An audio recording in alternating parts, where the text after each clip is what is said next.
শুরু করছি, হ্যাঁ? চলো, দেখো। আজকে তোমাদের যেটা করবে, তোমরা আর কিছুই করবে না, তোমরা করবে গিয়ে একটুখানি গল্প শুনবে। বিশেষ কিছু না, একটু গল্প শোনো। কি হয়েছিল কি না হয়েছিল। আজ আমরা যেটা পড়বো সেটাকে আমরা বলতে পারি এক কথায় সিটিজেনশিপ।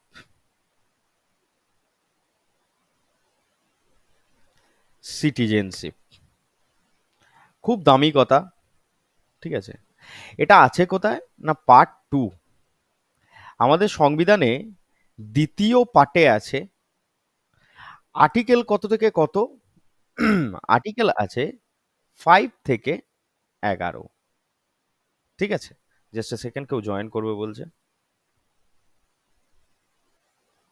হুম, তাহলে কি বললাম, যে আছে কি, আজকে আমরা পড়বো কি, সিটিজেনশিপ। সিটিজেনশিপ আছে কোথায় আমাদের সংবিধানে? দ্বিতীয় নম্বর পার্টে। আর 5 থেকে 11 পর্যন্ত আর্টিকেল আমার সিটিজেনশিপের জন্য বরাদ্দ রয়েছে।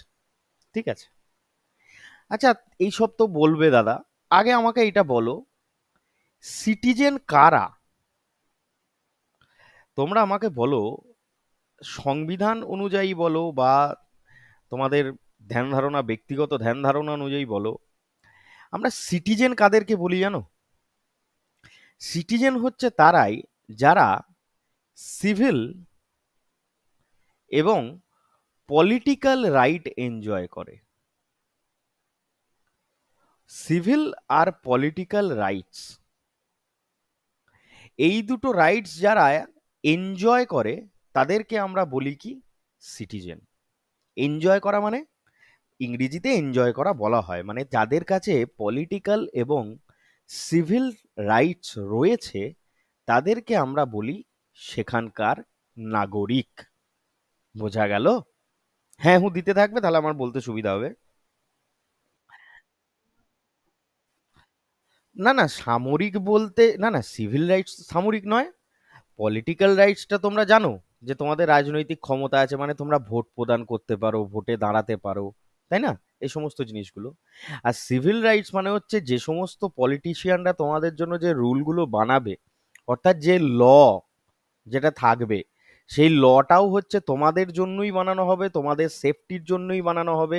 এবং তোমরা যাতে কোনো বিপদে না পড়ো, মানে আমি তোমাদেরকে এই কথাই বোঝাতে চাইছি যে কোনো বাড়িতে চুরি হলে পুলিশ আসবে, হ্যাঁ কি না? কোনো বাড়িতে চুরি হলে পুলিশ আসবে, কোনো জায়গায় খুন হলে পুলিশ আসবে এবং ও দোষীকে সেখান থেকে তুলে নিয়ে চলে যাবে, যারা নির্দোষ তারা ছাড়া পাবে, তাদেরকে কম্পেনসেশন দেয়া হবে। এই জিনিসটাকে বলা হয় সিভিল রাইটস।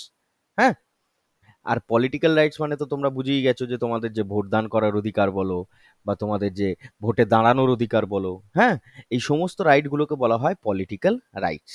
তাহলে এই দু ধরনের, মানে আমাদের সমাজে যে আমি আছি, সমু আছে, সুপ্রিয়া আছে, ডালিয়া আছে, আমরা জীবনে বেঁচে থাকার জন্য যে কটা ফান্ডামেন্ট, মানে যে কটা এইখানে আমরা দেখতে পাই আমাদের জীবনে, আমি কোনো কনস্টিটিউশনাল টার্মে যাচ্ছি না, আমরা বেঁচে থাকার জন্য যা যা এখানে সুযোগ সুবিধা পাচ্ছি, সেইটাই হচ্ছে আমার পলিটিক্যাল এবং সিভিল রাইটস। এবং এই সুযোগ সুবিধাগুলো আমরা কেন পাচ্ছি না, আমরা সিটিজেন অফ ইন্ডিয়া বলেই পাচ্ছি। ঠিক আছে, তাহলে who enjoys all civil and political rights is called citizen. তোমাদের পিডিএফে যদি তোমরা দেখো, তোমরা দেখতে পাবে সিটিজেন্স এনজয় অল, সিটিজেন্স কারা না, who enjoys all civil and political rights is called citizen. Okay, এবার সিটিজেনও না দু ধরনের হয় জানো তো। তোমরা এখনই গল্প শুনবে, ওই জন্যই বললাম সিটিজেনও দু ধরনের হয়। সিটিজেন্স যারা রয়েছে তারা আবার দু ধরনের হতে পারে। একটা কি, একটা হচ্ছে ফ্রেন্ডলি, আর একটাকে বলা হয় এনিমি। মানে সিটিজেন বলো বা সিটিজেনদের যে অ্যালাইন বলো, সিটিজেন্স অফ অ্যালায়েন্স বা এলিয়েন্স, দু ধরনের হয়। হুম, কিরকম বলছি না, আমরা নিজেদের জন্য না হয় নিজেদের দেশে সিটিজেন, ঠিক আছে, অন্যরা আমাদের দেশে ঘুরতে আসে, অন্যরা আমাদের দেশে থাকতে আসে, আসে কি আসে না? বিভিন্ন বিদেশিরা আমাদের দেশে থাকতে আসে না? তোমরা এখন তো সোশ্যাল মিডিয়ার যুগ, তোমরা তো দেখতেই পাচ্ছ বিভিন্ন মঠ বলো, বিভিন্ন প্রতিষ্ঠান বলো, সেখানে আমরা দেখতে পাচ্ছি বিদেশি অনেকেই আসছে। তাহলে এই যারা আসছে তাদেরকে আমরা বলি কি এলিয়েন। কি বলি? ওই যে ছোটবেলা থেকে যে সিনেমা দেখতে আসছি এলিয়েনের, ওই এলিয়েন আবার দু ধরনের হয়। একটাকে বলা হয় ফ্রেন্ডলি, আরেকটাকে বলা হয় এলিয়েন, এনিমি এলিয়েন। আমরা এনিমি এলিয়েন আমাদের দেশের যা বর্তমান অবস্থা, সেই দিকে আমরা এলিয়েন বলবো কাদেরকে? না, যারা আসছে পাকিস্তান থেকে, যারা আসছে চায়না থেকে। ঠিক আছে? চায়না থেকে কোনো লোক যদি আমাদের ভারতে আসে, তাদেরকে আমরা দু ধরনের, তাদেরকে আমরা বলবো কি, এরা হচ্ছে আমাদের ফ্রেন্ডলি নয়, এনিমি এলিয়েন। আর যদি কোনো লোক বাংলাদেশ থেকে আসে, যদি কোনো লোক ভুটান থেকে আসে, যদি কোনো লোক নেপাল থেকে আসে, যদি কোনো লোক মায়ানমার থেকে আসে, তাদেরকে আমরা বলবো কি, ফ্রেন্ডলি। কারণ তাদের সাথে আমাদের ভারতের সম্পর্ক কি, ভালো। আর এনিমি এলিয়েন কাদেরকে বলবো? না, যারা পাকিস্তান থেকে আসছে, যারা চায়না থেকে আসছে, তাদেরকে আমরা বলবো কি, এনিমি এলাইন বা এলিয়েন। বোঝা গেল কি বোঝা গেল না, কি বলতে চাইলাম? বললাম যে এলিয়েন মানে যারা হচ্ছে আমাদের ধর কোনো একটা লোক আর কি বাইরে থেকে আসছে ইন্ডিয়াতে রিসাইড করতে, ঠিক আছে, তাদেরকে আমরা বলি কি এক কথায় এলিয়েন্স বলি। যেগুলো হচ্ছে সিনেমাতে দেখি সেরকম এলিয়েন্স বলি। তো এরকম এলিয়েন্স দু ধরনের হয়, একটাকে বলা হয় ফ্রেন্ডলি এলিয়েন, আর একটাকে বলা হয় কি, এনিমি। ঠিক আছে? এই ফ্রেন্ডলি এলিয়েন কাদেরকে বলবো? না, যারা বাংলাদেশ থেকে আসছে, যারা আমাদের নেপাল থেকে আসছে, যারা ভুটান থেকে আসছে, হ্যাঁ, যারা মায়ানমার থেকে আসছে, যারা শ্রীলঙ্কা থেকে আসছে, এদেরকে আমরা বলবো কি, এরা হচ্ছে আমাদের ফ্রেন্ডলি এলিয়েন্স। এবং এনিমি এলিয়েন্স কাদেরকে বলবো? না, যারা আসছে পাকিস্তান থেকে, পাকিস্তানের সাথে আমাদের সম্পর্ক কেমন তোরা জানিস, চায়না থেকে যারা আসছে, তাই না? তাহলে এদেরকে বলবো আমরা কি, এনিমি এলিয়েন্স। হ্যাঁ কি না? এবার বোঝা গেছে কি বোঝা গেছে না? এবার দাদা, এবার দাদা, এইসব পড়ে আমার হবেটা কি? না, তোমাদের না পরীক্ষায় একটা কোশ্চেন আসে, বলে কোন এলিয়েন, কোন এলিয়েন বা কোন ধরনের সিটিজেন আমাদের দেশে অ্যারেস্ট এবং ডিটেনশন থেকে প্রোটেকশন পায় না। খুব মন দিয়ে, ছোট ছোট জিনিস বলছি, খুব মন দিয়ে বোঝো, খুব জটিল জিনিস নয়, একটু মন দিয়ে বোঝো। বললাম কি, প্রোটেকশন, প্রোটেকশন মানে প্রোটেক্ট, প্রোটেক্ট করা, এগেনস্ট, কার বিরুদ্ধে প্রোটেক্ট করছে? Arrest and detention.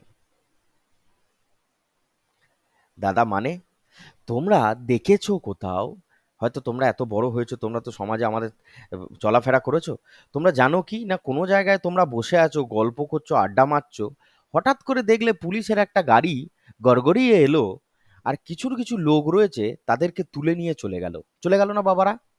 দেখেছো তো? কোনো ক্রাইম করলো কেউ, কিছু না করলো, তুমি জানতে পারলে না, পুলিশ জানে বা আর্মির লোকেরা জানে, তারা এলো, তুলে নিয়ে চলে গেল অ্যারেস্ট করে। তো সেটাকে বলা হয় ডিটেন করা। তাহলে অ্যারেস্ট এবং এই ডিটেনশন থেকে প্রোটেক্ট করে কার? মানে আমাদেরকে প্রোটেক্ট করে কে? আমাদের ফান্ডামেন্টাল রাইটস। কে করে? Fundamental rights. ঠিক আছে? এবং এই যেটা protection against arrest and detention, এটা আছে আমাদের আর্টিকেল নম্বর 22-এ। কোথায় আছে?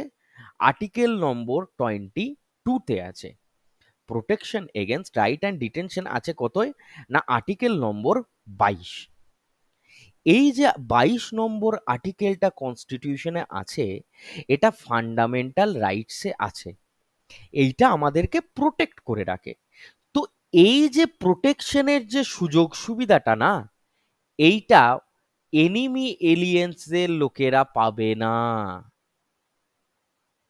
এরা পাবে না। অর্থাৎ খুব সহজ সরল ভাষায়, কোনো একটি লোক পাকিস্তান থেকে এসেছে ধরো, কোনো একটি লোক চায়না থেকে এসেছে ধরো, সে তার বিরুদ্ধে কোনো কনস্পিরেসি যদি ধরা পড়ে, তাকে যখন তখন পুলিশ এফআইআর ছাড়াই তুলে নিয়ে যেতে পারে। ঠিক আছে? এফআইআর ছাড়াই তুলে নিয়ে যেতে পারে। কেন তুলে নিয়ে যেতে পারে? না, সে প্রোটেকশন এগেনস্ট অ্যারেস্ট অ্যান্ড ডিটেনশনের আন্ডারে আসবে না। কেন আসবে না? না, সে হচ্ছে আমাদের ভারতের বর্তমান পরিস্থিতি অনুযায়ী একটা এনিমি অ্যালাইনের পার্সন। ক্লিয়ার করতে পারলাম না? ক্লিয়ার করতে পারলাম না?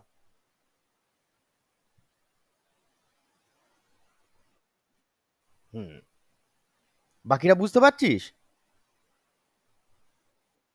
হুম। তাহলে হ্যাঁ, ডিটেনশন করা মানে হচ্ছে তুলে নিয়ে যাওয়া।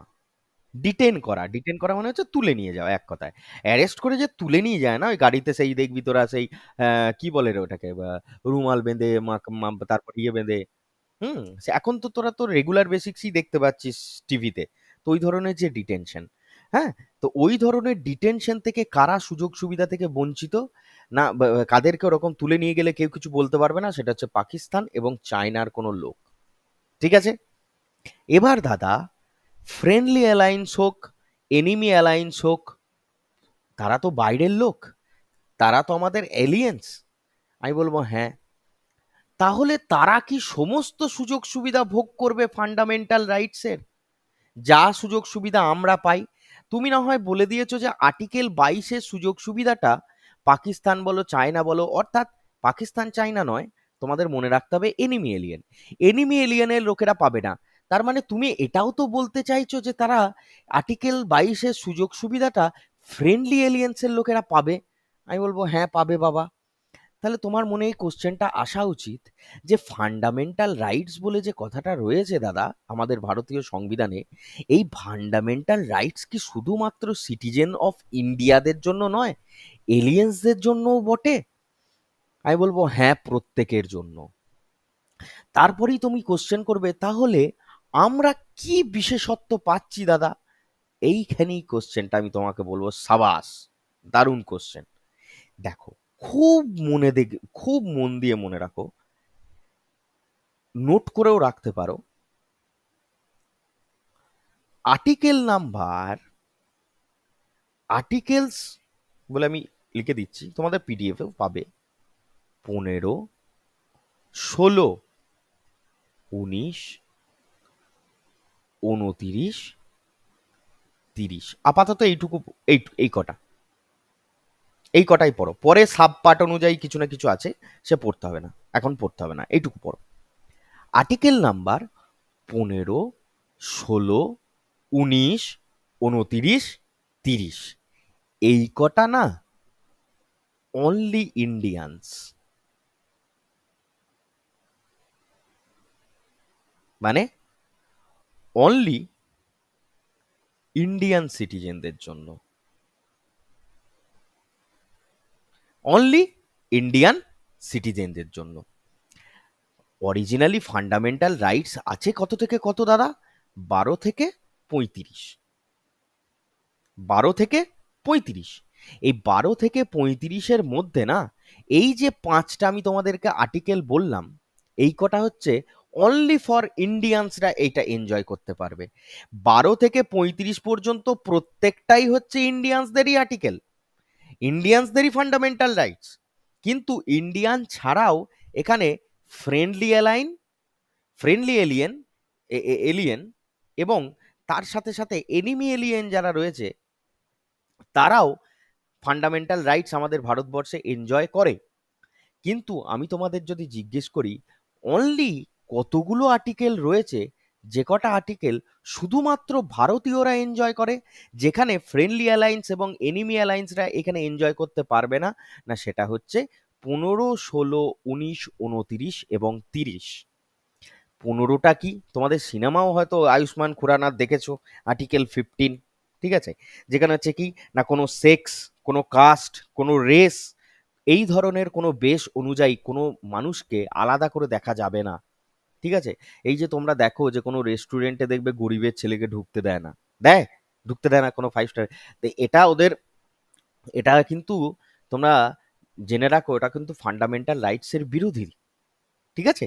তো এই ধরনের আমরা এগুলো সব ফান্ডামেন্টাল রাইটস থেকে আলোচনা করবো যে কি ফান্ডামেন্টাল রাইটস কি হয় কি না হয়, এসব আমরা ফান্ডামেন্টাল রাইটসে গিয়ে দেখবো। এখন তোমরা শুধু এইটুকু বুঝে রাখো, 12 থেকে 35 পর্যন্ত যে ফান্ডামেন্টাল রাইটস আমাদের আছে সবকটাই হচ্ছে ভারতীয়দের জন্যই, কিন্তু স্পেশালি ভারতীয় ছাড়াও এই ফান্ডামেন্টাল রাইটসগুলো ফ্রেন্ডলি অ্যালাইন এবং এনিমি অ্যালাইন, অর্থাৎ এক কথায় আমরা বলতে পারি কি না, এলিয়েন্সরাও এনজয় করে ভারতীয় ছাড়া।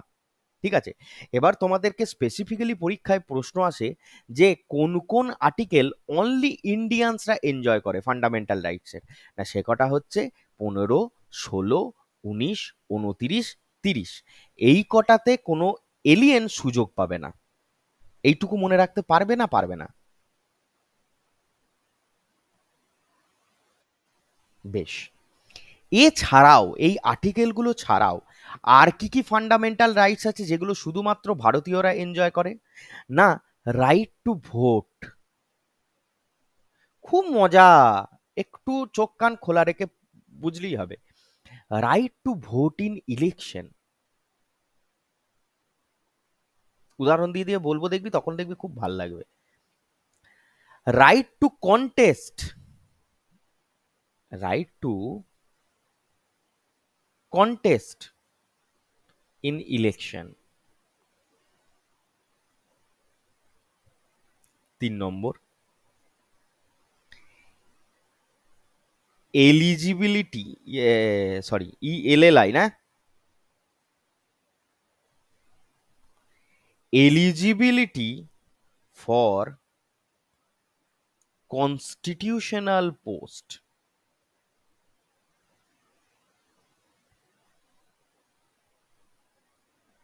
ঠিক আছে? এই কটাও, এই যে যে কটা আমি তোমাদেরকে এইমাত্র বললাম, এই রাইটগুলোও কিন্তু অনলি ফর ইন্ডিয়ানস,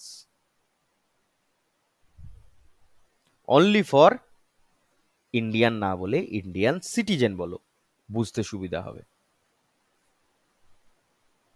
বুঝলাম না, বুঝিয়ে দিচ্ছি, আমি তো আছি ওই করতে।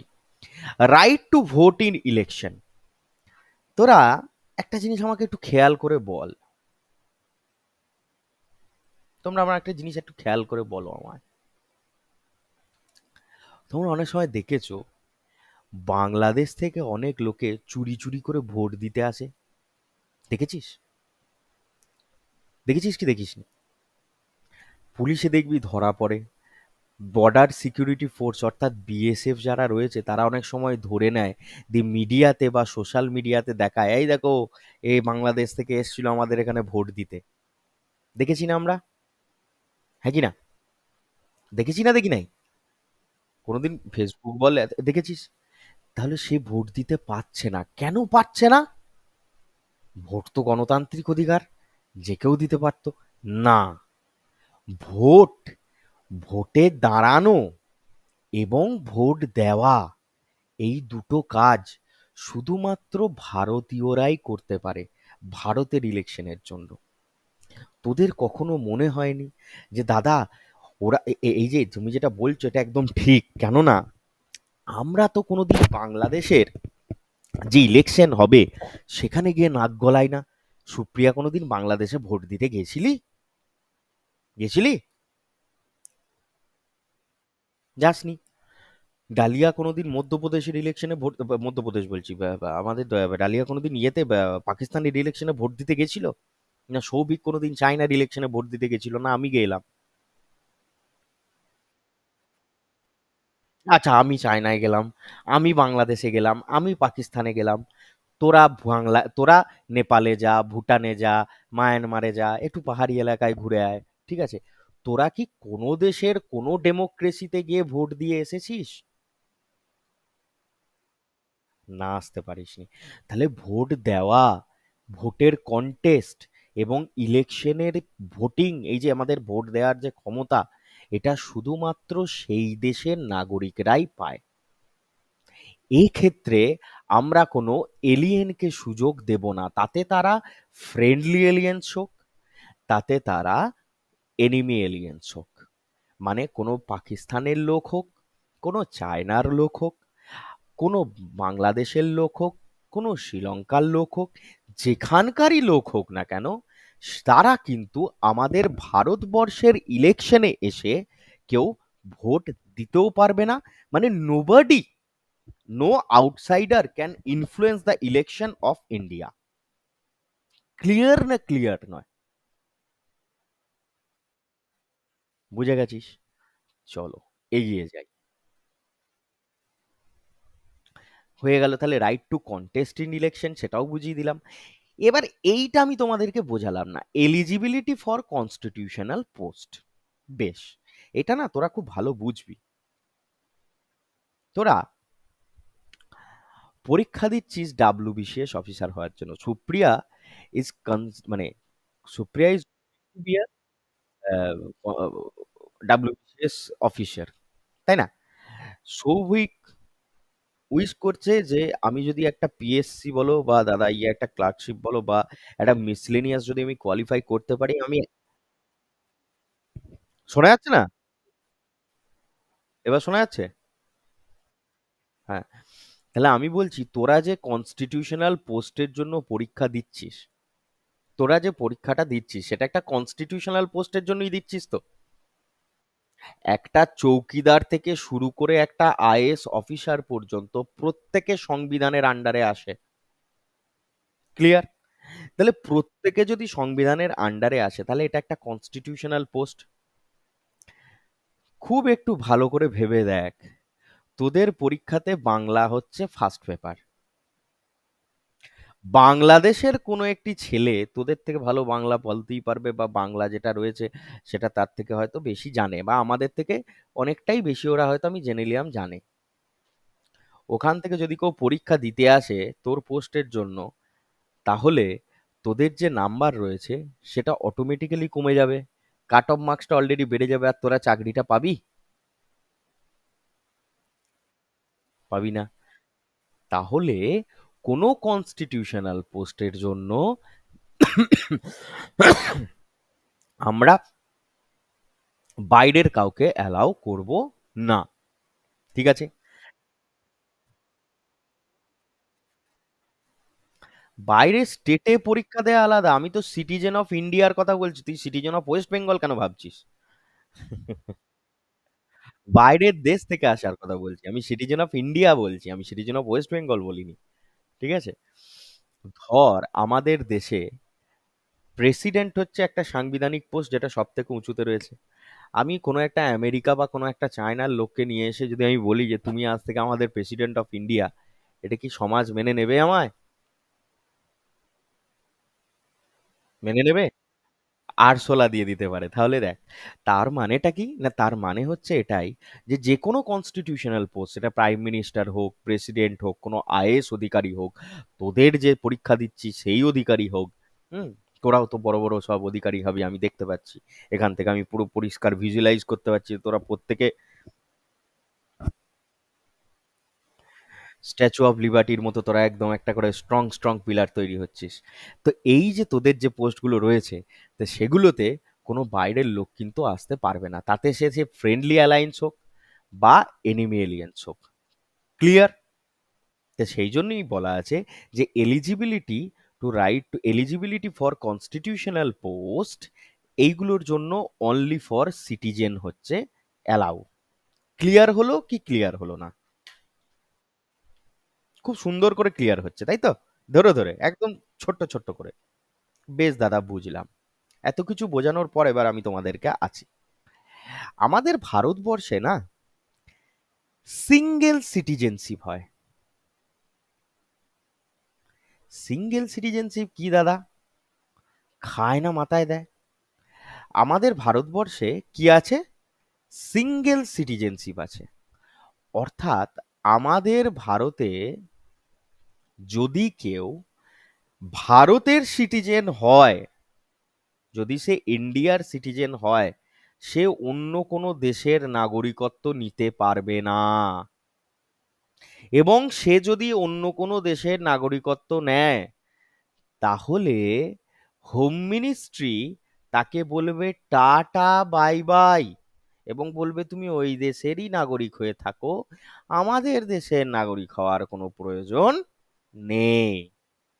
অর্থাৎ আমাদের ভারতবর্ষে আছে সিঙ্গেল সিটিজেনশিপ, অর্থাৎ যে ভারতের নাগরিক সে শুধুমাত্র ভারতের নাগরিক হয়েই থাকতে পারবে, সে অন্য কোনো দেশের নাগরিকত্ব নিতে পারবে না। আজকে কখনো মনে হলো সুপ্রিয়ার যে দাদা তো আমাকে খুব একটা ভালো টিপস বলেছে যে বাংলাদেশে গেলে বাংলা নাম্বারটা তাহলে ভালো পাওয়া যাবে, সুপ্রিয়া চলে গেল বাংলাদেশে বাংলা পড়তে, যেতেই পারে, তাই না? রথতলা থেকে বাংলাদেশ কাছেও এমনি, নাকি রে? রথতলা থেকে বাংলাদেশ কাছে না? তাহলে তাহলে তখন আমাদের আমাদের সুপ্রিয়া ম্যাডামকে তখন সেন্ট্রাল হোম মিনিস্ট্রি অর্থাৎ অমিত শাহই হয়তো ডাইরেক্টলি ফোন করে বলবে টাটা বাই বাই। ঠিক আছে? তো এরকম ধরনের কারসাজি কিন্তু করা যাবে না। আর এই যে সিঙ্গেল সিটিজেনশিপ এটা আছে কোথায় আমাদের ভারত মানে লেখা, না তোমরা এইটুকু জেনে রাখো যে আর্টিকেল নম্বর 9, আর্টিকেল 9 আমাদেরকে প্রোভাইড করে যে আমরা হচ্ছে সিঙ্গেল সিটিজেনশিপ। ঠিক আছে? এরপরে দাদা, এরপরে দাদা দুটো জিনিস একটু বুঝিয়ে দাও। দুটো নোট তোমরা নোটটাও ইয়ে করে নিতে করতে চাইছে। নাও। দুটো জিনিস আমি একটু নোট করে দিই যে ম্যাক্সিমাম যদি বলা হয় রাইটস, অর্থাৎ আরো বলে দিচ্ছি ফান্ডামেন্টাল, ফান্ডামেন্টাল রাইটস ম্যাক্সিমাম কে এনজয় করে, সেটা হচ্ছে ইন্ডিয়ানসরা, ভারতের সংবিধানের। স্বাভাবিক ব্যাপার, যার দেশের সংবিধান সে এনজয় করবে না তো অন্য কেউ এসে করে দিয়ে যাবে? তোর বাড়িতে মাংস রান্না হলে তুই আমাকে নেমন্তন্ন করে খাওয়াবি না তুই আগে 2 পিস খাবি বল? উত্তরই দিল না, তেমন আমাকে দেবেই না। যাই হোক, ফ্রেন্ডলি এলিয়েন্স যারা রয়েছে তারা no access to, no access to, তাদের কোনো অ্যাক্সেস নেই। কোন কোন আর্টিকেলে? আমার সাথে বল, আমার সাথে সবাই মিলে মাইকটা অন করে বল। 15, 16, 19, 29, 30। কি কি বললাম? 15, 16, 19, 29, 30। কোনো অ্যাক্সেস নেই। বেশ দাদা, ফ্রেন্ডলি এলিয়েন্সদের তো বুঝলাম। আর enemy এলিয়েন্সদের,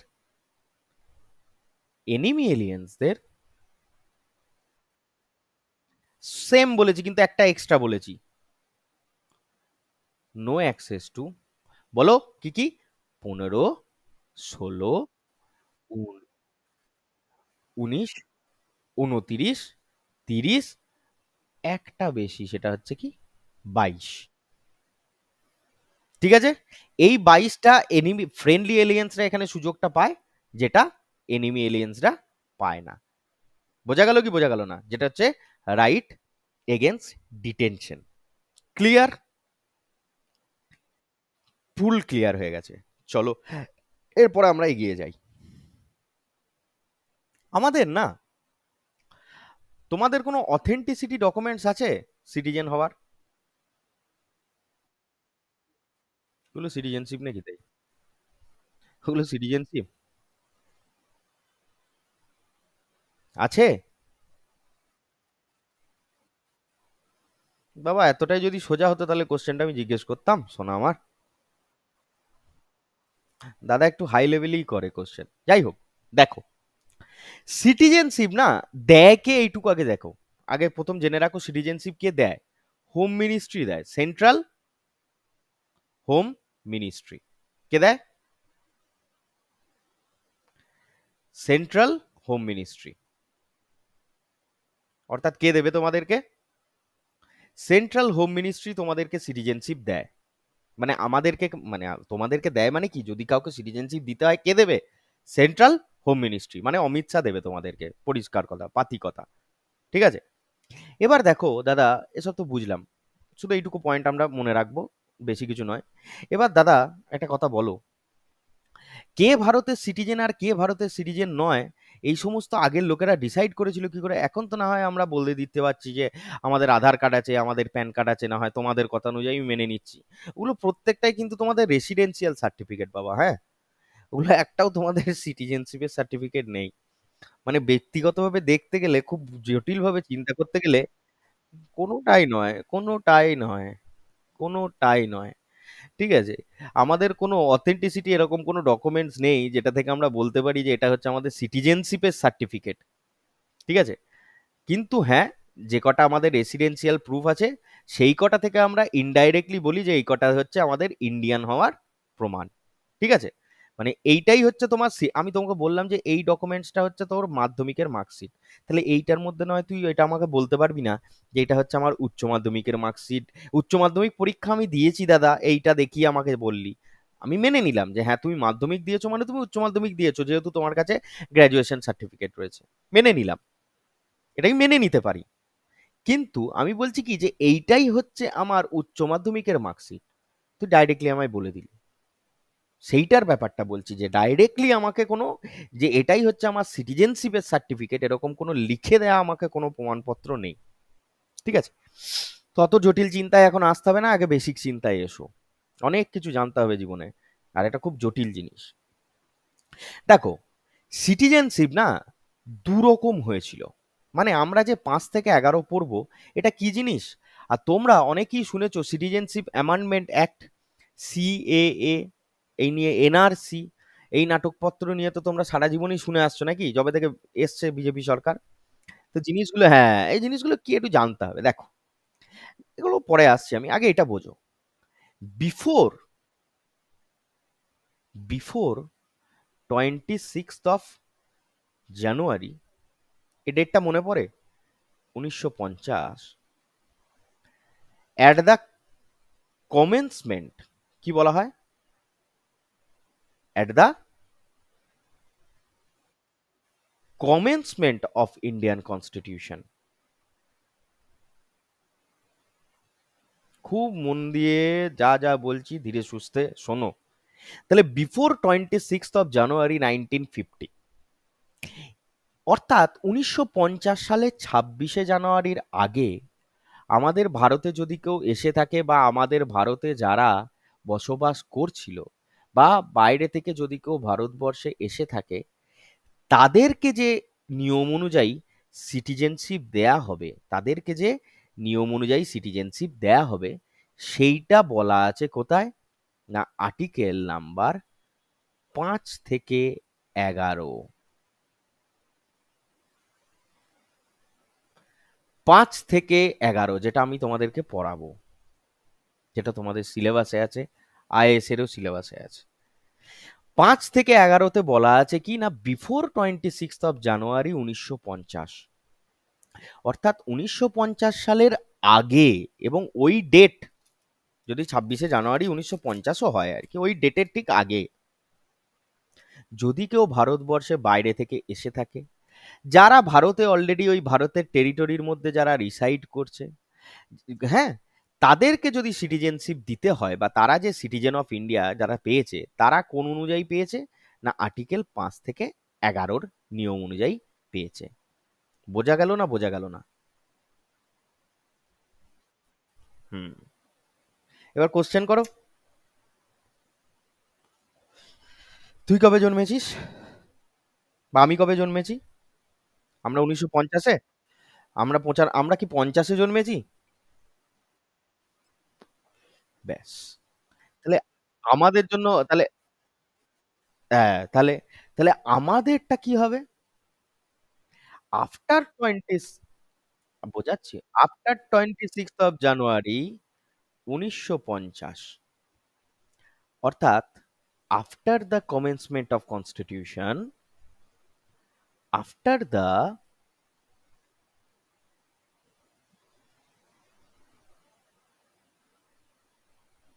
commencement of Indian constitution,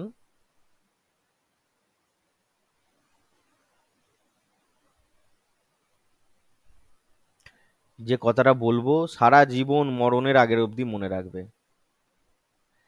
the power lies in the hand of parliament of India.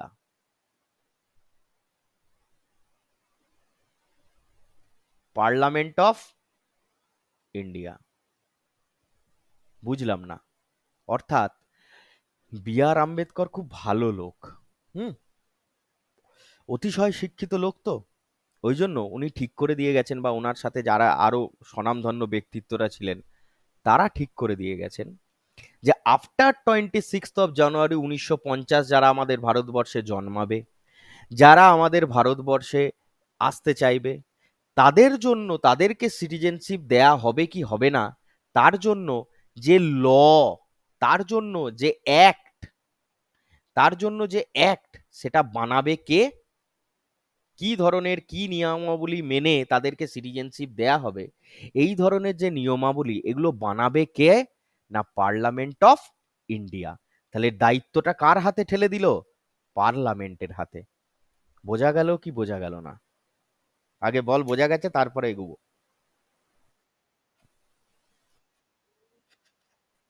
Parliament না, শেষ কথা বলবে বলতে পার্লামেন্ট অফ ইন্ডিয়া অ্যাক্ট বানাবে। কি বানাবে? ওই অনুযায়ী, ওই অনুযায়ী তোমাদেরকে সিটিজেনশিপ দেয়া হবে। ওই ক্রাইটেরিয়ার মধ্যে যদি তোমরা পড়ো তবে তোমরা সিটিজেনশিপ পাবে, না হলে ঝুলে থাকবে। এরকম অ্যাক্ট কিছু তোমাদের জানা আছে? By citizenship act, by citizenship act কি কি আছে? 1955, 1960, 1985, এগুলো তোমাদের মনে রাখতে হবে না, তবু আমি বলে দিচ্ছি, আমি জানি সেজন্য আমি জানাচ্ছি, আমি একটু জাহিরি মারছি আর কিছু নয়। 1992, 2003, 2005, 2015, 2019। বুঝলাম না দাদা। আমি বললাম এগুলো সবই হচ্ছে সিটিজেনশিপ অ্যাক্ট। এগুলো বানিয়েছে কে? Parliament of India. আর এগুলো প্রত্যেকটাই হচ্ছে কি, সিটিজেনশিপ অ্যামেন্ডমেন্ট অ্যাক্ট।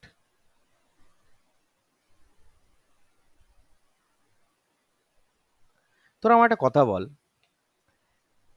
আমি একটা নিয়ম বানিয়ে দিলাম 1955-তে, পরবর্তীকালে সমাজের সাথে সাথে আমাকে যখন আরো দিন এগুচ্ছে, আমার তো নিয়মাবলী আমাকে তো আপগ্রেডেড হতে হবে। তাহলে যে নিয়মটা ছিল তার সাথে আরো কিছু নতুন যোগ করে দিয়ে 1960 বানিয়ে দিলাম। তার মানেই করা কি, কি করা হলো আমার, সেটা সংশোধন করা হলো, অর্থাৎ অ্যামেন্ডমেন্ট করা হলো।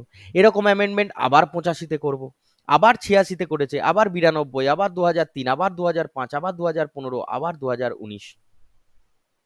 তো এই ধরনের অ্যাক্ট কিন্তু এইগুলোকেই বলা হয় সিএএ, অর্থাৎ সিটিজেনশিপ অ্যামেন্ডমেন্ট অ্যাক্ট।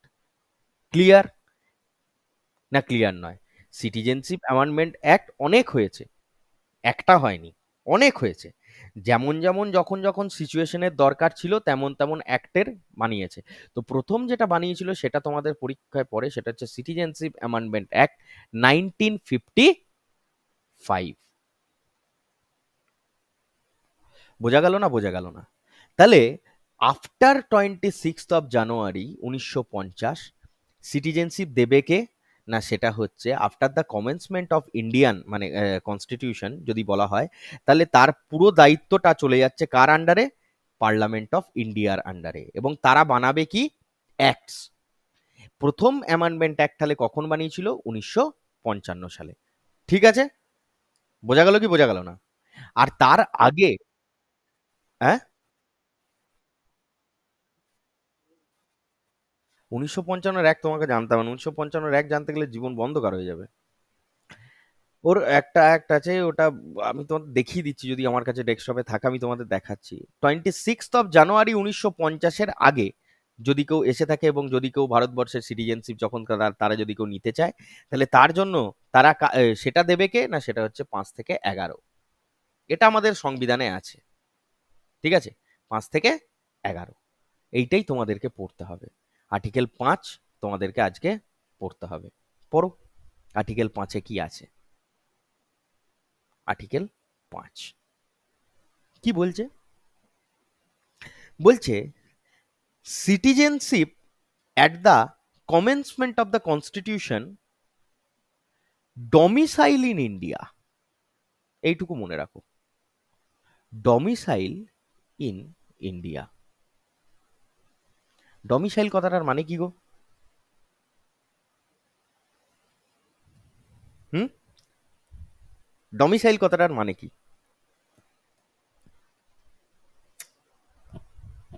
বল রে? তোরা ইংরেজি পড়ছিস, তোরা ইংরেজি মাস্টারের কাছে কি পড়ছিস তাহলে? ডমিসাইল কথাটা মানে কি? আরে জন্মেছে রে, ইন্ডিয়াতে জন্মেছে। পালিয়ে গেলি নাকি? না আছে। আমি বললাম শক্ত জিনিস বলে পালিয়ে যাচ্ছে হয়তো। আমি বলছি ডমিসাইল অ্যান্ড ইন্ডিয়া কথাটার মানে কি, না এটা তিন ধরনের হতে পারে, একটু বোঝো, ভালো করে মন দিয়ে বোঝো। হু ওয়াজ born in Indian territory,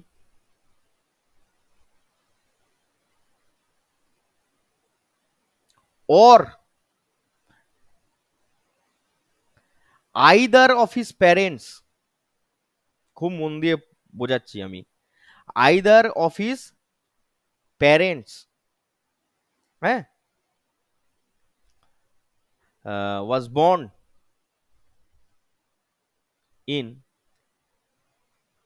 Indian territory, না, undivided Indian territory.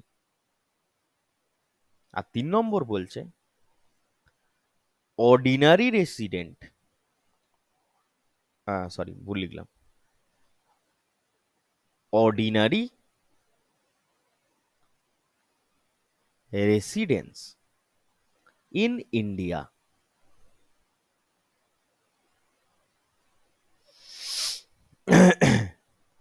5 years prior to commencement of the Constitution of India। বুঝিয়ে দাও দাদা। বলছে আর্টিকেল 5 বলছে কি, বলছে ভারতের নাগরিকত্ব আমরা তাকেই দেব যাদের জন্ম হয়েছে ডমিসাইল ইন ইন্ডিয়া, যাদের মানে তারা যারা হচ্ছে ভারতে জন্মেছে, মানে 1900, এটা আমরা পড়ছি কি, সবই পড়ছি কিন্তু 26শে জানুয়ারি 1950-এর আগে। 26শে জানুয়ারি 1950-এর আগে যে লোকটা ভারতের টেরিটরিতে জন্মেছে তাকে আমরা ভারতের সিটিজেনশিপ দিয়ে দেবো। সে অলরেডি মানে সে ডাইরেক্টলি ভারতের সিটিজেন বলে গণ্য হবে। Who was born in the territory of India, বোঝা গেল। 2 নম্বর বলছে যদি সে অ্যাপ্লাই করে যে আমাকে সিটিজেনশিপ অফ ইন্ডিয়া দিতে হবে, তাহলে তাকে কি, তাকে কোন বেসিসে দেয়া যাবে না, দেখতে হবে যে either of his parents was born in undivided Indian territory, অর্থাৎ 1947 সালের যে টেরিটরি রয়েছে, 1947 সালের সময় কি হয়েছিল, ভারতের টেরিটরি কি হয়ে যায়, ভাগ হয়ে যায়। তো সেই মুহূর্তে ওই যে আনডিভাইডেড ইন্ডিয়ান টেরিটরিতে তার বাবা অথবা মা কোনো না কোনো একজনকে ওই ভারতের টেরিটরিতে জন্মাতে হবে, তাহলে সেও কি পেয়ে যাবে, ডাইরেক্টলি ইন্ডিয়ান সিটিজেনশিপ পেয়ে যাবে। সেটাও যদি তার কাছে না থাকে তাহলে তাকে দেখাতে হবে কি, না তাকে দেখাতে হবে অর্ডিনারি রেসিডেন্স হিসাবে সে ভারতে 5 বছর, সে ভারতে কি ছিল, 5 বছর ছিল, অর্ডিনারি রেসিডেন্ট হিসাবে সে ভারতে 5 বছর ছিল, এইটা তাকে প্রমাণ করে দিতে হবে। ক্লিয়ার না ক্লিয়ার নয়? বোঝা গেল না বোঝা গেল না আমি কি বলতে চাইছি? বোঝা গেল না বোঝা গেল না? 5 বছর সে যে ভারতবর্ষে ছিল অর্ডিনারি রেসিডেন্ট হিসাবে, সে ভাড়া নিয়ে, ঘর ভাড়া নিয়ে থাকুক, সে মানে যেভাবেই থাকুক না কেন, সে অর্ডিনারি রেসিডেন্ট। মানে আমি অ্যাপ্লাই করেছি হয়তো, দেখ আমি হয়তো অ্যাপ্লাই করলাম 1951 সালে সিটিজেনশিপের জন্য, তাহলে আমাকে দেখাতে হবে কি, এই সরি 1950 সালে, 1950 সালেই ধর অ্যাপ্লাই করেছি, আমাকে দেখাতে হবে কি 1945 থেকে আমি 1950 পর্যন্ত এই 5 বছর আমি ভারতেই অর্ডিনারি রেসিডেন্ট হিসাবে কি ছিলাম, ভারতবর্ষের মাটিতেই ছিলাম prior to commencement of the constitution. Clear না ক্লিয়ার নয়? যেটুকু বোঝালাম ওইটুকু ক্লিয়ার না ক্লিয়ার নয়? বাকিরা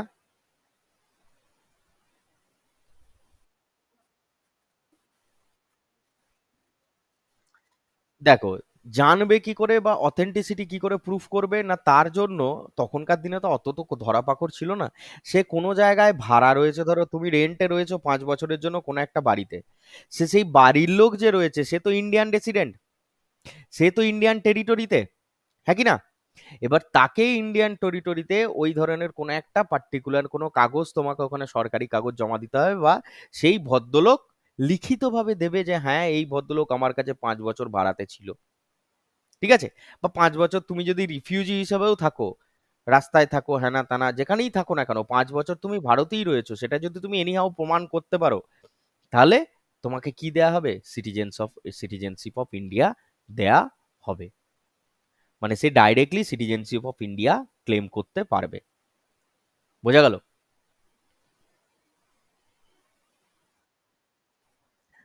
এবার আর্টিকেল 6 কি বলছে? সুপ্রিয়া ঘুমিয়ে গেছে। সুপ্রিয়া ঘুমিয়ে গেছিস? আর একটু হলেই ঘুমিয়ে যেতিস। ও, জাস্ট আ সেকেন্ড, হ্যাঁ, জাস্ট আ সেকেন্ড। খুব জেনারেল ওয়েতে তোদেরকে বলি যে আর্টিকেল 5 তোদেরকে বলে দিচ্ছে কি, ডমিসাইল ইন ইন্ডিয়া।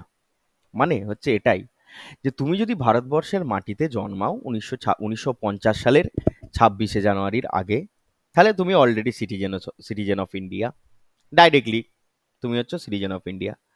যদি তোমার বাবা অথবা মা যে কোনো একজন, দুজনকেই হতে হবে এমন কোনো বাধ্যকতা নেই, বাবা মায়ের যে কোনো একজন আনডিভাইডেড ইন্ডিয়াতে যদি জন্মে থাকে, তাহলে তুমি সিটিজেনশিপ পেয়ে যাবে, কোনো গল্প নেই। আর 3 নম্বর বলছে কি না, তুমি যদি যেদিনকে তুমি অ্যাপ্লাই করছো তার ঠিক 5 বছর আগে, অর্থাৎ প্রায়র 5 ইয়ার্স, 5 ইয়ার্স প্রায়র তোমাকে প্রুফ করতে হবে যে তুমি 5 বছর যেদিন তুমি অ্যাপ্লাই করছো না, তার ঠিক 5 বছর আগে তোমাকে দেখাতে হবে এই 5 বছর ধরে আমি ভারতে অ্যাজ আ অর্ডিনারি রেসিডেন্ট হিসাবে রয়েছি। এবার অর্ডিনারি রেসিডেন্ট মানে নর্মাল রেসিডেন্ট, মানে একদম ভারতে থাকছো, খাচ্ছো, ভারতের বাতাসে তুমি কবিতা লিখছো, গান গাইছো, পড়াশোনা করছো, তো সেরকম আর কি রেসিডেন্ট। আর আমি বিশেষ কিছু বললাম না যে যে যা এইগুলো করছো, সেগুলো তোমরা বড় হয়েছো, বুঝতে পারছো কি কি করছে তারা। হুম। তো যেটা বললাম, ভালো কথাই বললাম, মাস্টার মানুষ তো একটু ভালো কথা বলতে হবে। তো তারা সিটিজেনশিপ অফ ইন্ডিয়া পেয়ে যাবে। হ্যাঁ। আর্টিকেল 6 কি বলছে বাবারা? না, আর্টিকেল 6 বলছে যারা migrated to India from Pakistan. Gadar দেখেছিস? গদর সিনেমা, গদর গদর। ওই হ্যান্ড পাম্প তুলে নিয়ে মেরে দিয়েছিল, মনে আছে? সালমান, এই আমাদের কি নামের, সানি দেওয়াল। দেখেছিস গদর সিনেমাটা না দেখিস নাই? তোরা সিনেমাও দেখিস না, পড়াশোনাও করিস না, করিসটা কি তাহলে? গদর, হ্যাঁ এটা বুঝতে হবে গদর সিনেমাটা কি হচ্ছে। না দেখতে পাবি যে অনেক লোক যারা ভারতীয়, তারা পাকিস্তান থেকে ভারতে আসার চেষ্টা করছে, তাদেরকে বলা হয় কি মাইগ্রেটেড পিপল। তা এই যে আর্টিকেল 6 এটা দেয় মাইগ্রেটেড পিপলদেরকে কি জন্য এবং কিভাবে সিটিজেনশিপ দেয়া হবে তার নিয়মাবলী। মানে যারা পাকিস্তান থেকে ভারতে আসতে চাইছে, তাদেরকে তো ইন্ডিয়ান সিটিজেনশিপ দিতে হবে রে বাবা, হ্যাঁ কি না? তাহলে ভারতে যারা পাকিস্তান থেকে যারা ইন্ডিয়াতে আসতে চাইছে তাদেরকে কি করে সিটিজেনশিপ দেয়া হবে, সেই কথাটা লেখা আছে কি আর্টিকেল 6। তোমাদের পরীক্ষায় কতটুকু পড়বে? এইটুকুই পড়বে যে the persons who are migrated from Pakistan to India, Pakistan থেকে যারা ইন্ডিয়াতে মাইগ্রেটেড হয়েছে তাদেরকে কিভাবে সিটিজেনশিপ দেওয়া হয়, না তাদেরকে সিটিজেনশিপ দেওয়া হয় অ্যাকর্ডিং টু আর্টিকেল 6। ক্লিয়ার না ক্লিয়ার নয়? আরো ভালো করে ক্লিয়ার হবে, ওয়েট। দেখো, তাহলে আর্টিকেল 6 আমাকে দিচ্ছে কি না, দিচ্ছে right of citizenship, right of citizenship of certain persons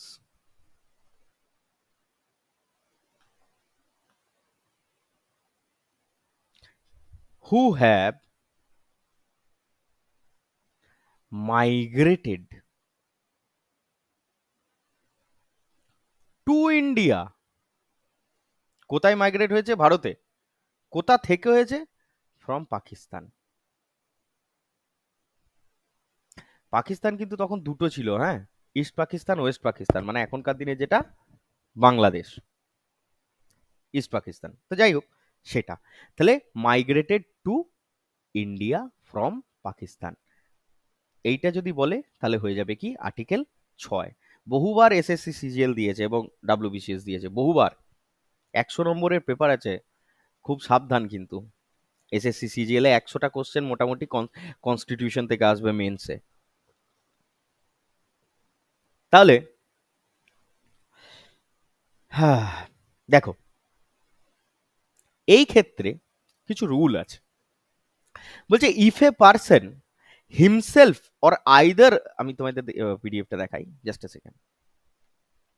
if a person himself, এখানটা পড়ো।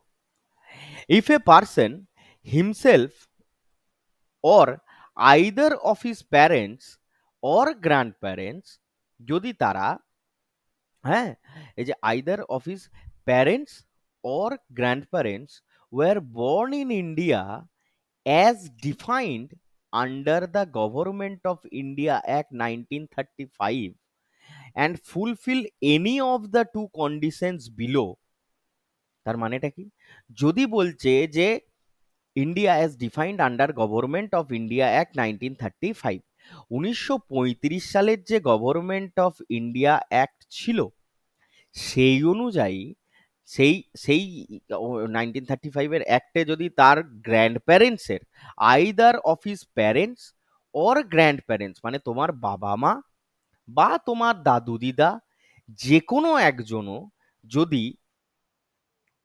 হ্যাঁ, হিমসেলফ, এবং সে নিজেও হিমসেলফেও নিজেও যদি বর্ন ইন ইন্ডিয়া, যদি ভারতে জন্মে থাকে, হ্যাঁ, তার প্রমাণপত্র যদি গভর্নমেন্ট অফ ইন্ডিয়া অ্যাক্ট 1935 অনুযায়ী তার নামটা দেখতে পাওয়া যায়। এবার তোমরা বলবে এটা পাওয়া যায় কি করে, সেটা আমি পরে আসছি। তাহলে যদি পায় তাহলে তার ক্ষেত্রে দুটো কন্ডিশন আছে। এই দুটো কন্ডিশন যদি সে ফুলফিল করে তাহলেই সে সিটিজেনশিপ অফ ইন্ডিয়া পেয়ে যাবে। ঠিক আছে, এবার তোমরা বলবে দাদা এটা পেলো কোথা থেকে? না দেখো, প্রথম তোমাদের পরীক্ষায় প্রশ্ন একটা আসে যে বলা হয় ফার্স্ট সেন্সাস কবে হয়? সেন্সাস বোঝো? জনগণনা। এটা হয়েছিল 1881-তে। তখন লর্ড মায়ো এ ছিল ভাইসরয় অফ ইন্ডিয়া। কি ছিল? Viceroy of India. এটা মনে রেখে দিও, হ্যাঁ। তাহলে তখন থেকেই যদি সেন্সাস হয় তাহলে আমরা জেনারেলি বলতে পারি একটা কথা, যে 1945 সালেও ইংরেজদের কাছে ডকুমেন্টস ছিল যে কারা হচ্ছে ভারতীয়, আর মানে কারা কারা ভারতে বাস করছে তাদের ঠিক ডকুমেন্টস কিন্তু ছিল, তাই না? 1881-তে যদি সেন্সাস হয়ে থাকে তাহলে তো এটা ইজিয়েস্ট ব্যাপার যে 1935 সাল অব্দি অনেকটা এগিয়ে গেছিল, হ্যাঁ কি না? তাহলে এই গভর্নমেন্ট অফ ইন্ডিয়া অ্যাক্ট 1935-এর নথি অনুযায়ী আমি এক কথায় যদি বলি, যদি কেউ থাকে যে জন্মেছে, সে নিজে জন্মাক, তার বাবা মায়ের মধ্যে যে কোনো একজন জন্মাক, বা তার দাদু ঠাকুমার মধ্যে যে কোনো একজন জন্মাক, তাকে দুটো কন্ডিশন ফিল আপ করতে হবে। কি না, if the person has migrated from Pakistan before 19 July 1948, এই ডেটটা খুব important. If a person has migrated from Pakistan, যদি কোনো লোক পাকিস্তান থেকে বেরিয়ে আসে বিফোর 19 জুলাই 1948, অর্থাৎ 19 জুলাই 1948-এর আগে and has been ordinarily resident in India since his migration। মানে হচ্ছে কি না, 1948-19 জুলাই থেকে যদি কেউ ভারতবর্ষে মাইগ্রেট হয়ে আসে পাকিস্তান থেকে, এবং সে যদি ভারতে তারপর থেকে থাকতে শুরু করে অর্ডিনারি রেসিডেন্ট হিসাবে, তাহলে তাকে সিটিজেনশিপ দিয়ে দেওয়া হবে একদম। এবং তাছাড়া দ্বিতীয় কন্ডিশনটা কি না, if any person has migrated from Pakistani territory into Indian territory, মানে হচ্ছে পাকিস্তান থেকে ইন্ডিয়া, এটা একটু নকশা মেরে লিখেছি, আফটার 19 জুলাই 1948, তাহলে এটা কি বললো, বিফোর 19 জুলাই 1948, আর এটা বলে দিচ্ছে আফটার 19 জুলাই 1948 যদি কেউ থাকে, he should have to be residing Indian territory for at least 6 months, and after that he has to register himself as a citizen to an officer who has been appointed by the government of India in this purpose। মানে হচ্ছে এখানে দুটো case. কি case দাদা? একজন যদি বলছে 19 জুলাই 1948-এর আগে,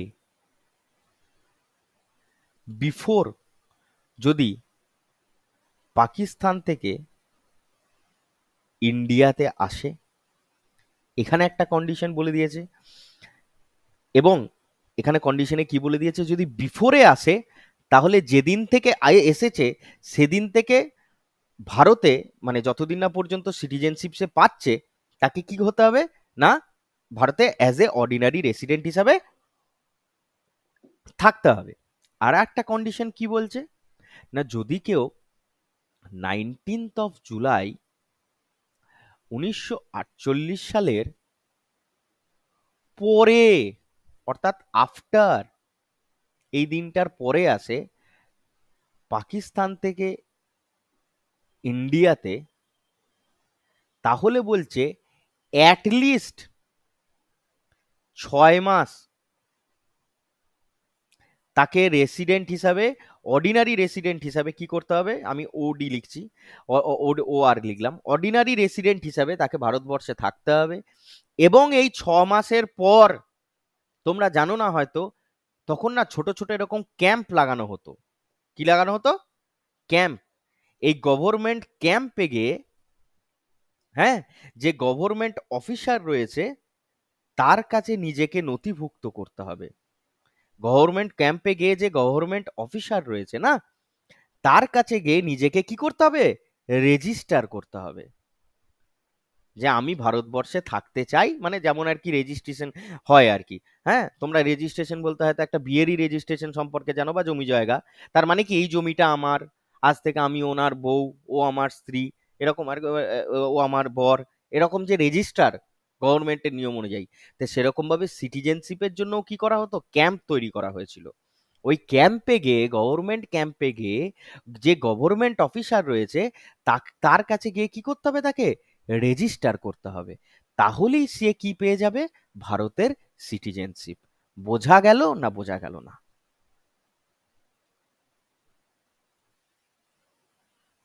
বোঝা গেল না বোঝা গেল না? পরিষ্কার করে বলো যে এই জায়গাটা বুঝতে পারিনি দাদা, তাহলে আমি দুবার বলবো।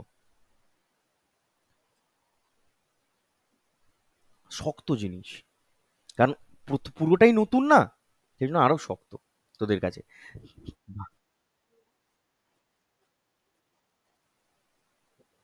বলছি কি, যদি কেউ ভারতে 19 জুলাই 1948 সালের আগেই, ঠিক আছে, এই ডেটটা ফিক্সড করে দেওয়া হয়েছিল, এই ডেটটার আগেই যদি কেউ ভারত থেকে পাকিস্তান থেকে ভারতে আসে, তাহলে তাকে কি করতে হবে না, তাকে শুধু দেখাতে হবে যে ও ভারতে অর্ডিনারি রেসিডেন্ট হিসাবে রয়েছে, শুধু এইটুকু। বোঝা গেল কি বোঝা গেল না? যেদিন যেদিন সে অ্যাপ্লাই করছে সেই দিন পর্যন্ত। হুম। 19 জুলাই 1948-এর আফটারে, অর্থাৎ ওই দিনটার পরে যদি কেউ ভারতে আসে পাকিস্তান থেকে ভারতে, তাহলে থেকে 6 মাস অন্তত পক্ষে ভারতবর্ষে অর্ডিনারি রেসিডেন্ট হিসাবে রয়েছে, সেটা থাকতে হবে। এবং গভর্নমেন্ট ক্যাম্প যে গঠন করবে, আমি তোমাদেরকে বললাম কি, এটা বোঝানোর জন্য বললাম, ওরা বলে দিয়েছে যে গভর্নমেন্ট অফিসারের কাছে গিয়ে রেজিস্টার করাতে হবে।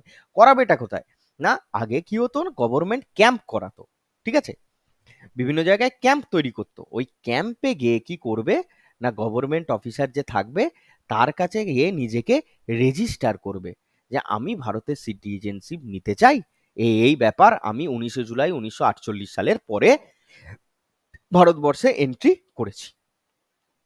ব্যাস, তাহলেই সে পেয়ে যাবে কি, ভারতের citizenship according to article 6। Clear হলো? ক্লিয়ার হয়েছে? আর্টিকেল 7 কি বলছে? আর্টিকেল 7 কি বলছে? আর্টিকেল 7, ইন্টারেস্ট পাচ্ছিস না তোরা? একটু বেশ নতুন নতুন জিনিস জানছিস, না পেলে কিছু করার নেই আমার আর কি। ওই জন্য নিতে ইন্টারেস্ট কিন্তু পেতেই হবে, পাচ্ছি না বললেও পেতে হবে আর কি। দেখো, আর্টিকেল 7 বলছে, খুব সহজ কথায় আগে বলি তারপর জটিল কথায়।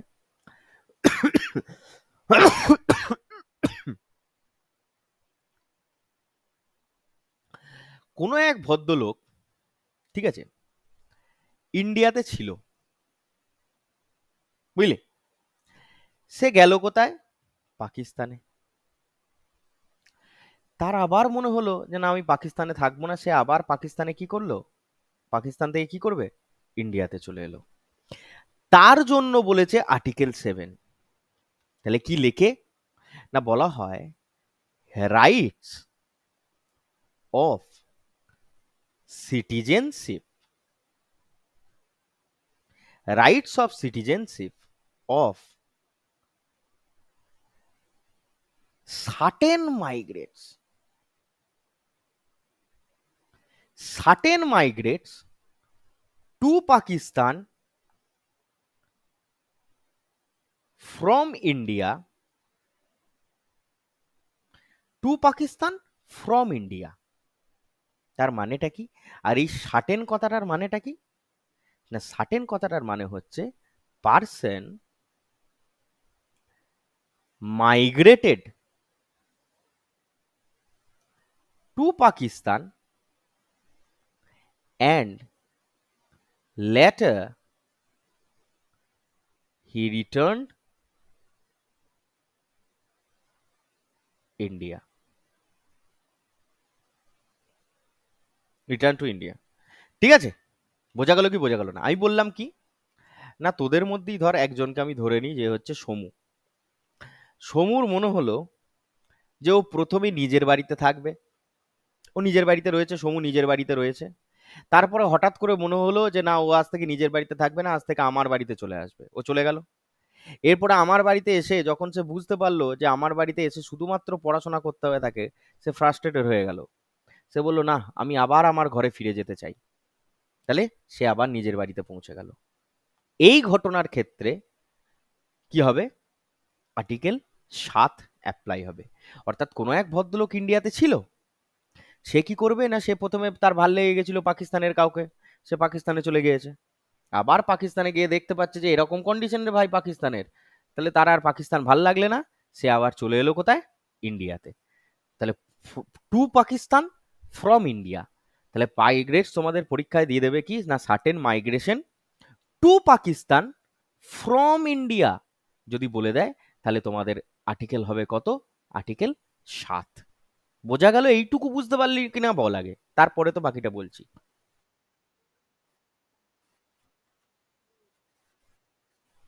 ওটাই দেবে যে certain migration to Pakistan from India.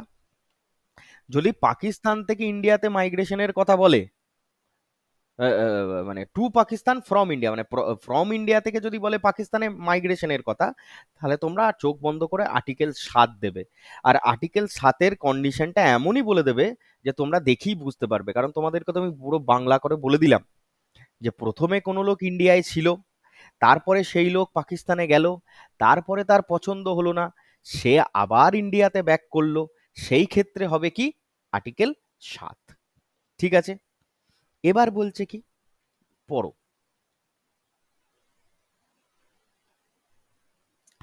This article deals with the people who migrated to Pakistan after 1st March of 1947 but later returned to India for permanent resettlement or living in India। অর্থাৎ বলছে কোনো এই আর্টিকেলটা কি বলছে না, কোনো এক ভদ্রলোক first of March first of March 1947 দিন বলতে পারিস, বা হ্যাঁ মাইগ্রেটেড আফটার, আফটার আর কি, হ্যাঁ আফটার মানে এই দিনেও হতে পারে বা এর আফটার। আফটার হচ্ছে 1 মার্চ 1947 কি হয়েছিল না, মাইগ্রেটেড টু পাকিস্তান, হ্যাঁ ফ্রম ইন্ডিয়া। এই দিনকে তার মনে হলো যে এই দিনের পরের দিন সে হয়তো কোথায় চলে যাচ্ছে না, 2 মার্চ 1947 সে চলে গেল কোথায়, ইন্ডিয়া, ইন্ডিয়া থেকে সে চলে যাবে কোথায়, পাকিস্তানে। এবং তারপরে তার মনে হলো কি যে না আমি পাকিস্তানে থাকবো না, আমি আবার ইন্ডিয়াতে গিয়ে থাকবো। কিন্তু এইবারে যে ইন্ডিয়াতে এসে থাকবে তাকে কিন্তু কি করতে হবে, কি করতে হবে, পার্মানেন্ট সেটেলমেন্টের প্রতিশ্রুতি দিতে হবে। অর্থাৎ এরপরে আমি আর পাকিস্তানে যে ফেরত যাব না, তার প্রতিশ্রুতি কিন্তু তাকে এখানে দিতে হবে। ওই জন্য দেখো এখানে লেখা আছে কি কথাটা, for permanent resettlement or living in India. এই আর্টিকেলটা এইটার সাথেই ডিল করে। ক্লিয়ার? এবার বলছে কি না, the person can become Indian citizen but before registration, but before registration he must be an ordinary resident for 6 months।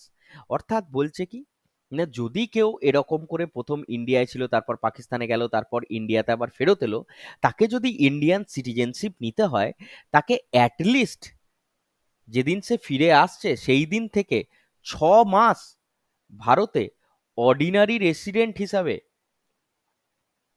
হ্যাঁ আর একটুখানি পড়াবো দেখ না, অর্ডিনারি রেসিডেন্ট, আর আধা ঘন্টার কাছাকাছি।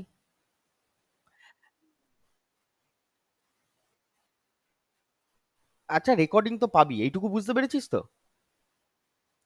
হ্যাঁ, তাহলে 6 মাস থাকে, আর আমি 5 মিনিট 10 মিনিটের মাথায় ছেড়ে দিচ্ছি তোদেরকে, একটুখানি বলে দিই দিয়ে ছেড়ে দিচ্ছি। আমি বলছি 6 মাস হিসাবে তাকে কি করতে হবে, অর্ডিনারি রেসিডেন্ট হিসাবে তাকে কি করতে হবে, ভারতের মাটিতে অ্যাটলিস্ট থাকতে হবে। নাহলে বিশ্বাসটা জন্মাবে কি, বিশ্বাসটা তো জন্মাবে না। তাতে তো তো মনে হতে পারে যে আবার সে ইন্ডিয়া থেকে পাকিস্তানে চলে যাবে, আবার এরকম করে রোটেশন অনুযায়ী ঘুরতে থাকবে।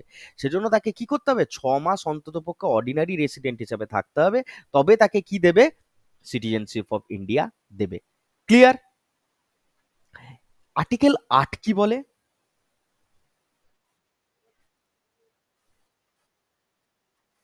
6 মাস তাকে অ্যাটলিস্ট থাকতে হবে, তারপরে সে পার্মানেন্টের জন্য অ্যাপ্লাই করতে পারবে। ঠিক আছে, এই যে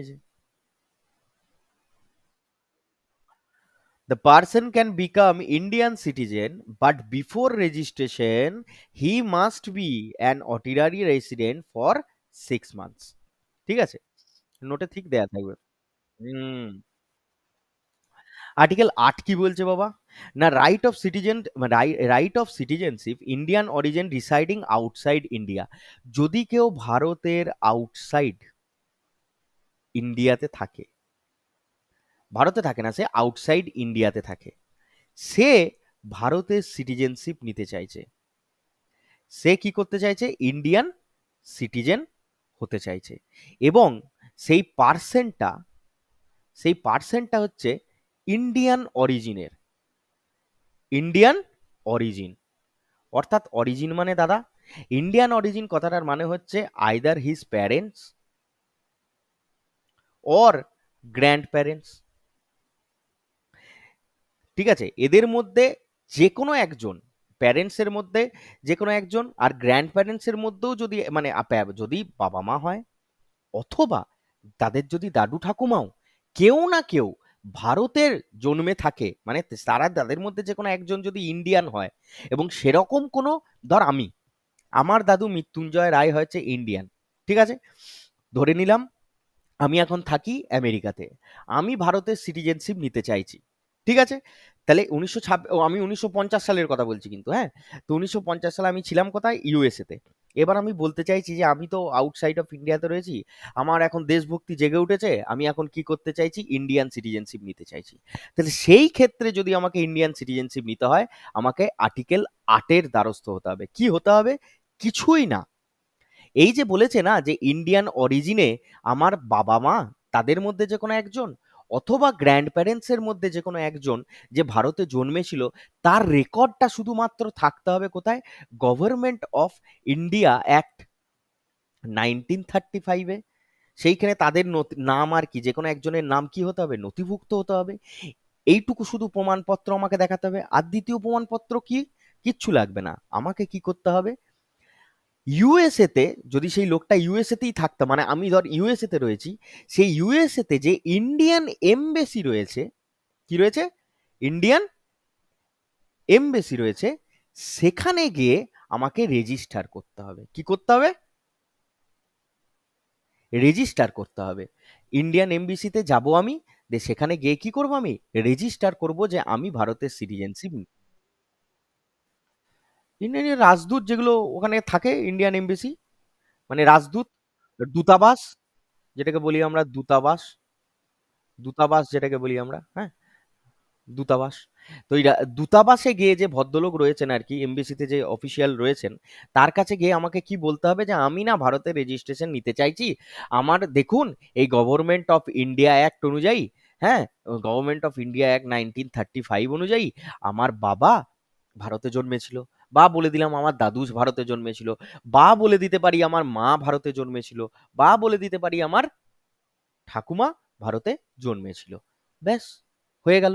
গভর্নমেন্ট অফ ইন্ডিয়া অ্যাক্ট 1935 অনুযায়ী শুধু আমাকে প্রমাণ করতে হবে যে আমার either of my parents or grand parents Indian origin ছিল, এবং 1935 এর কথা যেখানেই বলা থাকবে না, তোমরা মনে রাখবে কি না, ওই যে গ্র্যান্ড প্যারেন্টস বলো বা প্যারেন্টস বলো, এরা সবাই আর কি আনডিভাইডেড ইন্ডিয়াতে জন্মেছে, কিন্তু এইটুকু মনে রাখবে, হ্যাঁ, আনডিভাইডেড ইন্ডিয়াতে জন্মাতে হবে তাদেরকে, হ্যাঁ। আর 1935-এর যে ইন্ডিয়া ছিল সেটা আনডিভাইডেডই ছিল। বোঝা গেল না? বোঝা গেল না? একটু তাড়াতাড়ি করলাম। আর্টিকেল 9 বলি, অফলাইনে, অফলাইনে তো আবার বলে দেবো, অসুবিধা কিছু নেই তোদের। আর্টিকেল 9 কি বলছে না, আর্টিকেল 9 বলছে যে, তোমাদেরকে একটু আগেই পড়িয়েছি আর্টিকেল 9 এর কথা, সিঙ্গেল সিটিজেনশিপ। আর্টিকেল 9 আমাকে কি বলে দেয়, সিঙ্গেল সিটিজেনশিপের কথা বলে দেয়। এইটাই আমাকে বলে দেয় কি, সিঙ্গেল, ভারতে আমাদের কি আছে, সিঙ্গেল সিটিজেনশিপ। বহুবার পরীক্ষায় এসছে এবং আগেও পরীক্ষায় আসবে। কি বলে না, পার্সন ভলেন্টিয়ারি, কি বলছে দেখো, বলছে person voluntarily acquiring citizenship of a foreign state, মানে কি কান্ট্রি, নট বি সিটিজেন, মানে নো ডুয়াল সিটিজেনশিপ, তার মানে কি সিঙ্গেল সিটিজেনশিপ, তার মানে কি, আমি বলে দিচ্ছি, অত তাড়াতাড়ি বুঝে গেলে হবে সব। মানে কি না, বলছে কোনো পার্সন যদি ভলেন্টিয়ারি অ্যাকিউরিং করে, মানে অর্থাৎ আমার কোনোদিন মনে হলো যে আমি ইউএসএ সিটিজেনশিপ নিয়ে নিলাম, আমি নিয়ে নিলাম কি, আমার ইউএসএ সব নিয়ম কানুন পছন্দ হলো, আমি ইউএসএ সিটিজেনশিপ নিয়ে নিলাম, তাহলে অটোমেটিক্যালি কি হবে, আমার ভারতের সিটিজেনশিপটা হাতছাড়া হয়ে যাবে। ইন্ডিয়ান সিটিজেনশিপ যেটা রয়েছে সেটা কি হয়ে যাবে, হাতছাড়া হয়ে যাবে। তোমাদের পরীক্ষায় পড়ে যে আমাদের ভারতবর্ষের যে ইয়ে রয়েছে, সিটিজেনশিপ রয়েছে, সেটা কি ধরনের, না আমাদের হচ্ছে no dual citizenship. No dual citizenship কথাটার মানেই তো সিঙ্গেল সিটিজেনশিপ। ডুয়াল সিম যদি তোমার ফোনে না থাকে তার মানে কি সিঙ্গেল সিম, তাহলে ফোন রাখার কি দরকার? বুঝতে পেরেছো? তাহলে ভলেন্টিয়ারি যদি আমি কোনো দেশের সিটিজেনশিপ অ্যাকোয়ার করি তাহলে আমার অটোমেটিক্যালি সিটিজেনশিপটা চলে যাবে, আমাকে পুরো লাথি মেরে তাড়িয়ে দেবে। এবং তোমার যদি মনে হয় যে 6 মাসের জন্য না আমি ইউএসএ সিটিজেনশিপটা নিয়ে একবার দেখি, ওই নকশাবাজিও করা যাবে না, ঠিক আছে? একদিনের জন্যও নেওয়া যাবে না। তুমি যেখানকার সিটিজেন তোমাকে সেখানকারই সিটিজেন হিসেবে থাকতে হবে, অর্থাৎ ইন্ডিয়ান সিটিজেন মানে ইন্ডিয়ান সিটিজেন হিসেবেই থাকতে হবে। আর আর্টিকেল 10 কি বলে দাদা? আর্টিকেল 10-এর কথা কি বলেছি? না, আর্টিকেল 10 বলছে দাদা, continuance of rights of citizenship. তাহলে রাইটস অফ সিটিজেনশিপ এটা বুঝবে না তোমরা, এখন একটুখানি জাস্ট বলে দিই, কারণ রাইটস তো পড়ায়নি। কন্টিনিউয়েন্স,